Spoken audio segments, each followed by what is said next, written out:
The French coast in early 1962 looked remarkably similar to how it had appeared 18 years earlier, when thousands of young men had stormed its beaches under a hail of gunfire that turned the surf red. The cliffs still loomed over the shoreline, weathered and ancient, indifferent to human tragedy.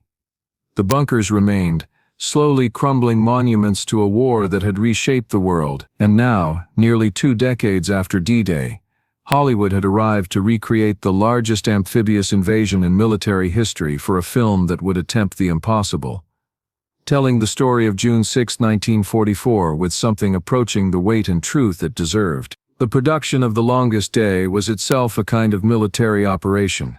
3 separate film units working simultaneously across multiple countries, a cast that read like a who's who of international cinema, thousands of extras, vintage military equipment borrowed from governments and private collectors, a budget that made studio executives lose sleep, and technical advisors, actual veterans of D-Day, brought in to ensure that what appeared on screen bore some resemblance to the hell they'd actually survived. John Wayne's role was relatively small by his standards, but significant to the story. He'd play Lieutenant Colonel Benjamin Vandervoort, a paratrooper commander who jumped into Normandy in the pre-dawn darkness and fought despite a broken ankle, refusing evacuation while leading his men through the chaos of the invasion. Wayne was 54 years old at the time of filming, playing a man who'd been 27 during the actual battle, a discrepancy nobody particularly cared about, because Wayne's presence lent the film a gravity that transcended technical accuracy.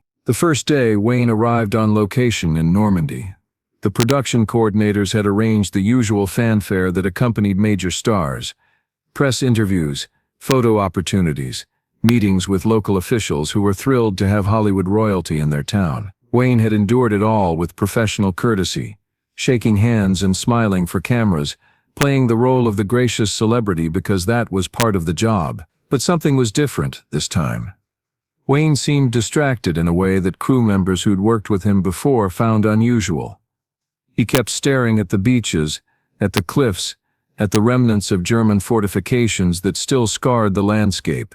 During breaks in the publicity schedule, he'd walk away from the handlers and the cameras, standing alone at the edge of the water, looking out at the channel with an expression nobody could quite read. On the 3rd day, Wayne's driver, a local Frenchman named Marcel, who'd been a teenager during the occupation, mentioned that there was someone who wanted to meet him.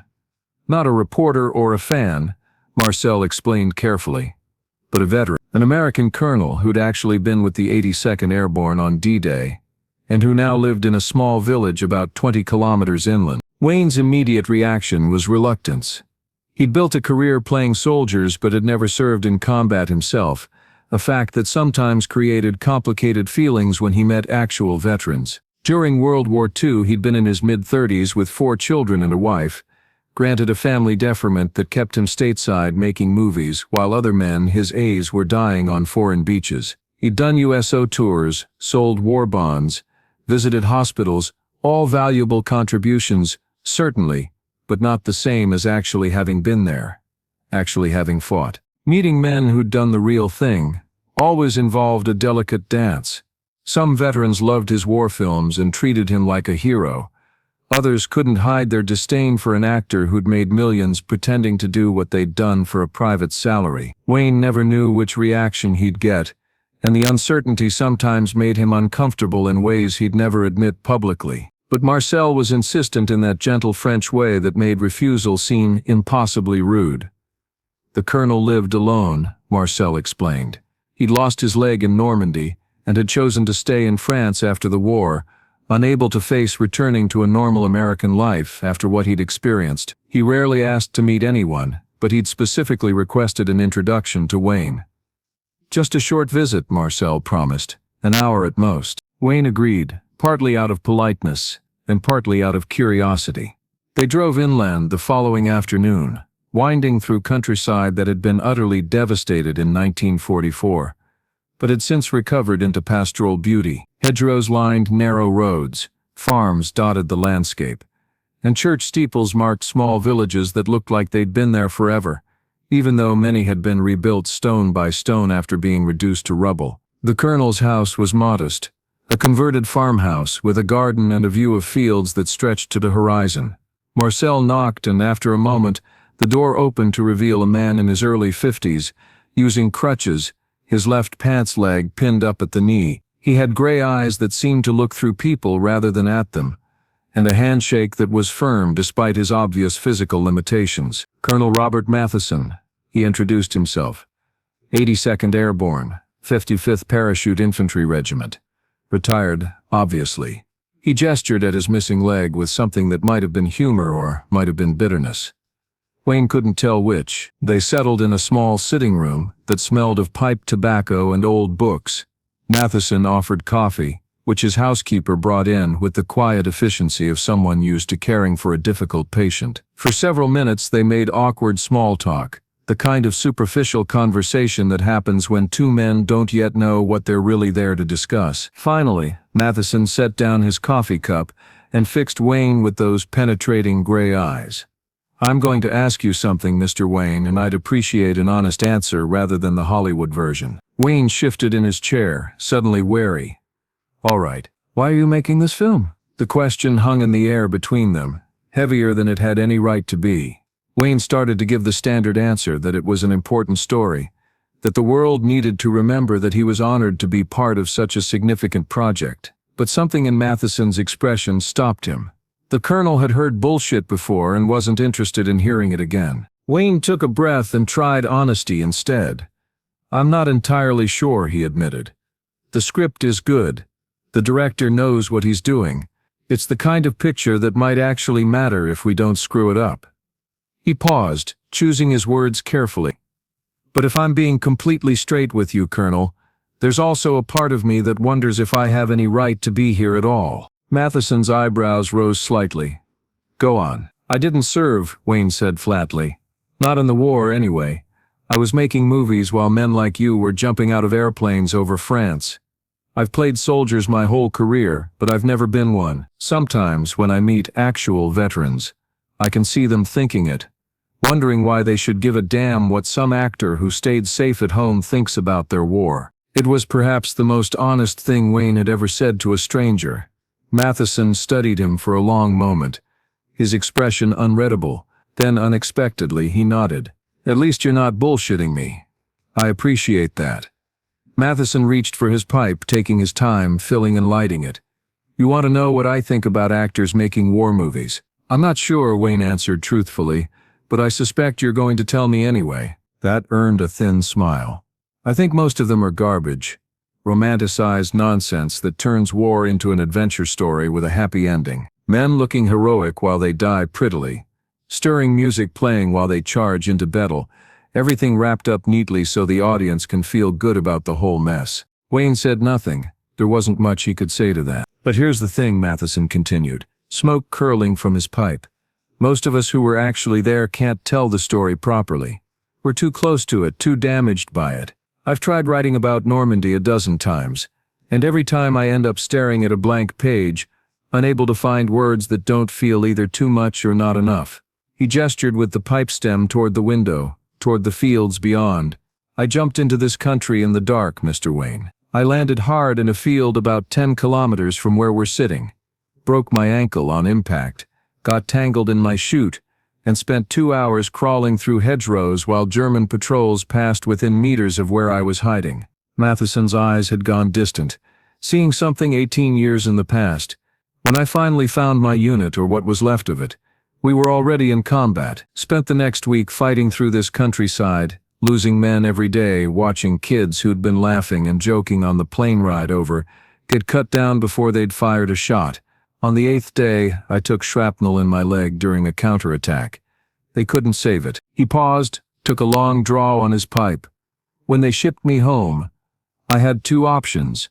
I could spend the rest of my life bitter that I'd left my leg in a French field, or I could try to make sense of it somehow. Try to find meaning in what we'd done and what it had cost. I chose the second option. Mostly. Some days I'm better at it than others." Wayne listened without interrupting, understanding that this was going somewhere, but not yet sure where. "The question I asked you, why are you making this film? It's the same question I asked myself about why I stayed in France. Why I live 20 kilometers from where I lost my leg. Why I've spent 18 years trying to preserve the memory of what happened here. Matheson leaned forward slightly. And here's what I've concluded. The story has to be told, even if the people telling it weren't there, especially if the people telling it weren't there, because they're the ones who can make it accessible to folks who'll never understand otherwise. He pointed the pipe stem at Wayne. You're right that you didn't serve. You're right that you'll never fully understand what it was like. But that doesn't disqualify you from telling the story. It just means you have to work harder to get it right. You have to listen to men like me, even when what we're saying makes you uncomfortable. You have to resist the urge to make it cleaner or simpler, or more heroic than it actually was. I can do that, Wayne said quietly. Can you? Matheson challenged. Because here's what I need you to understand.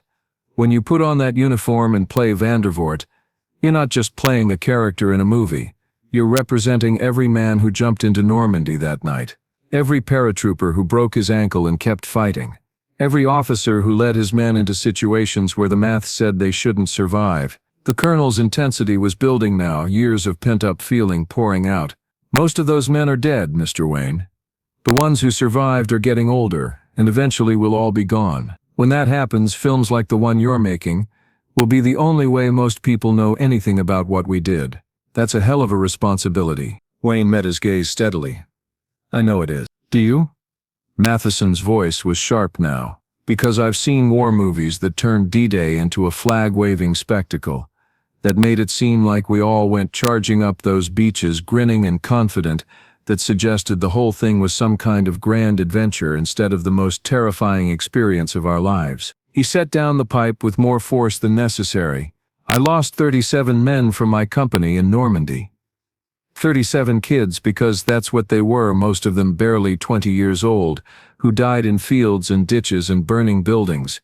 Some of them died instantly. Some of them screamed for their mothers while they bled out and there wasn't a damn thing we could do about it. Some of them lived long enough to know they weren't going home. The room had gone very quiet. Matheson's housekeeper had disappeared, and even the sounds from outside seemed muted. When I watch actors playing soldiers, Matheson said, his voice dropping back to something calmer but no less intense. What I want to see is someone who understands that the men they're representing paid a price that can't be calculated. I don't need them to have been there. I don't need them to have served. What I need is for them to approach it with enough humility and respect to get it as right as humanly possible. Wayne absorbed this, feeling the weight of it settle onto his shoulders. What would you want me to know about Vandervoort? About that night? About getting it right? Matheson considered the question for a long time. Finally, he spoke. Vandervoort jumped with a broken ankle, fractured it in training.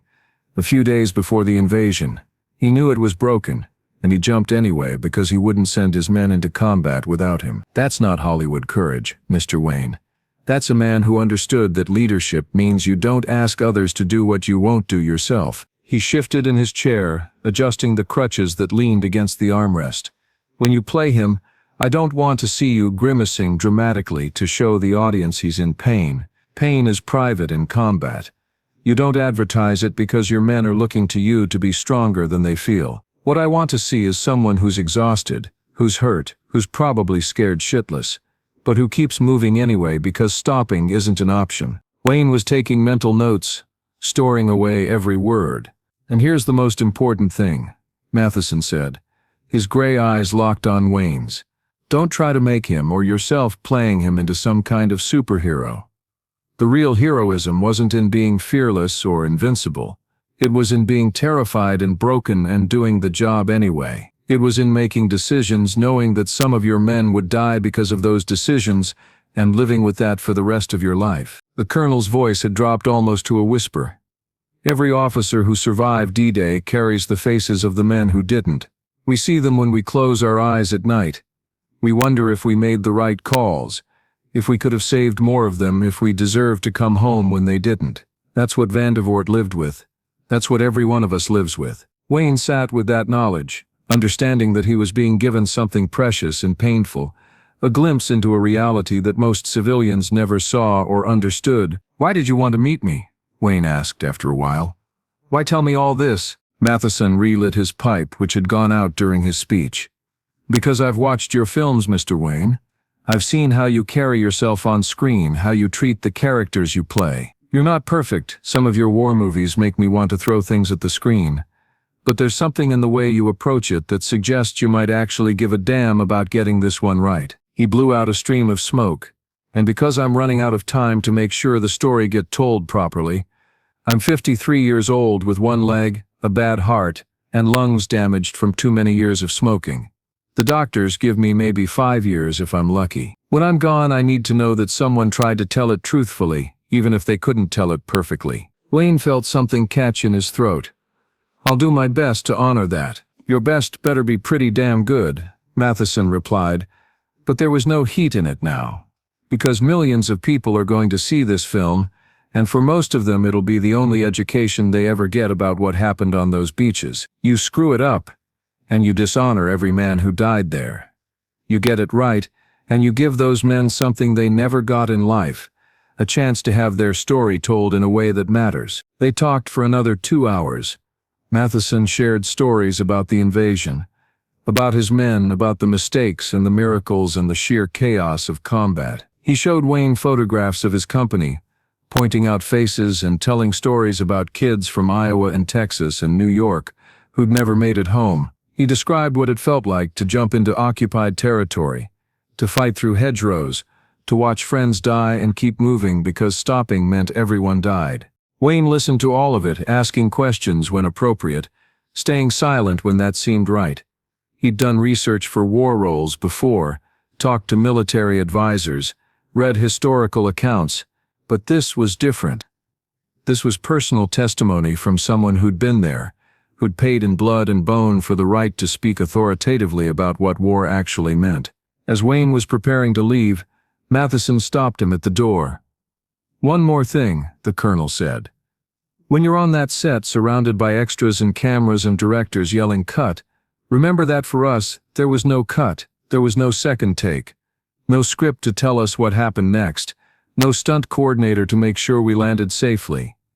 It was real, and it was permanent, and the men who died stayed dead. He extended his hand and Wayne shook it firmly. Don't make them into movie heroes, Mr. Wayne. Make them into the real men they were, scared, determined, ordinary people doing something extraordinary because history demanded it of them. That's how you honor what they did. Wayne carried that conversation with him through the entire production. When he filmed his scenes, he thought about Matheson's words, about the weight of representing men who couldn't represent themselves. He pushed back against the director when something felt too theatrical, too Hollywood. He insisted on doing his scenes with minimal makeup, wanting Vandervoort to look exhausted and weathered rather than camera-ready. He studied the photographs Matheson had shown him, memorizing the faces of those dead paratroopers, carrying them with him as he worked. The other actors noticed the change. Wayne had always been professional, but during The Longest Day, he approached his role with an intensity that went beyond mere professionalism. Between takes, he'd stand apart from the others, staring at the beaches, seeming to see something the rest of them couldn't. When someone asked him about it, he'd simply said, "This one matters. We get it wrong, and we disrespect a lot of dead men who can't defend themselves." Robert Matheson never saw the completed film. He died in October 1962, 4 weeks before The Longest Day premiered in Paris. His housekeeper found him in his chair, a half-written letter on the table beside him. The letter was addressed to Wayne, thanking him for taking the time to listen, expressing hope that the film would do justice to the men who'd fought and died in Normandy. Wayne received the letter after Matheson's death, forwarded by the housekeeper who'd found it. He kept it for the rest of his life, never speaking about it publicly, but carrying it with him when he attended the premiere. At the screening, surrounded by celebrities and press, Wayne sat in silence, watching his performance and wondering if he'd managed to fulfill the responsibility Matheson had laid on him. The film itself became one of the most acclaimed war movies ever made, praised for its historical accuracy, its respectful treatment of the subject matter, its refusal to glamorize the violence or simplify the complexities. Critics noted that Wayne's performance, though brief, carried unusual weight, that he seemed to embody not just the character but something deeper and more authentic than his typical roles. Years later, when a journalist asked Wayne about The Longest Day and what made it different from his other war films, He'd answered carefully. I met a man who'd been there. He asked me a question that changed how I approached the whole thing. He made me understand that when you're playing real people who did real things, you owe them more than just a good performance. You owe them truth, even when truth isn't as dramatic as fiction. The journalist had pressed for details, but Wayne had simply shook his head. Some conversations are private. Let's just say I learned that the uniform I was wearing represented men who deserved better than Hollywood usually gives them. And I tried not to let them down. In his later years, Wayne would visit Normandy several more times, always quietly, avoiding publicity. He'd walk the beaches, stand at the cemeteries, and sometimes make the drive inland to a small village where a one-legged colonel had lived. He'd place flowers at Matheson's grave and stand there for a while, paying respects to a man who'd taught him something essential about responsibility and representation. Robert Matheson's question, "Why are you making this film?" had forced Wayne to confront uncomfortable truths about his own relationship with military service and war movies. It had stripped away the easy answers and demanded genuine reflection on what it meant to portray heroes when you'd never been one yourself. And it had given Wayne a standard to measure his work against, a reminder that every uniform he wore on screen represented real people who'd paid real prices. The lesson stayed with Wayne through the rest of his career. When he made the Green Berets in 1968, controversial as it was, he approached it with the same seriousness, consulting extensively with actual Special Forces veterans. When he played Rooster Cogburn, a Civil War veteran, he made sure to include the weariness and damage that combat leaves behind. Every military role became a chance to try to honor Matheson's challenge to represent real soldiers as authentically as an actor who'd never served possibly could. The longest day of the war was June 6, 1944, when thousands of men hit the beaches of Normandy, knowing many of them wouldn't survive. But for John Wayne, his longest day might have been that afternoon in 1962, sitting in a French farmhouse, listening to a one-legged colonel explain exactly what was at stake when Hollywood tried to tell the stories of men who'd actually fought and died. Matheson's question, simple, direct, devastating, had changed everything. It had turned a job into a mission, a role into a responsibility, a film into something that might actually matter beyond box office returns. And it had taught Wayne that sometimes the most important thing an actor can do isn't delivering a great performance, but approaching the work with enough humility to understand that some stories are bigger than entertainment, some sacrifices deserve more than applause, and some men, especially the ones who can't speak for themselves anymore, need to be represented with absolute integrity. Every time Wayne put on a military uniform after that conversation, he thought about 37 dead paratroopers whose faces he'd seen in faded photographs, about a colonel who'd stayed in France because he couldn't leave his leg behind, and about the weight of telling stories that belonged to men who'd paid prices that actors only pretend to pay. That, perhaps more than any performance he ever gave, was John Wayne's real service to the men who'd fought, understanding that he owed them truth, and spending the rest of his career trying to deliver it.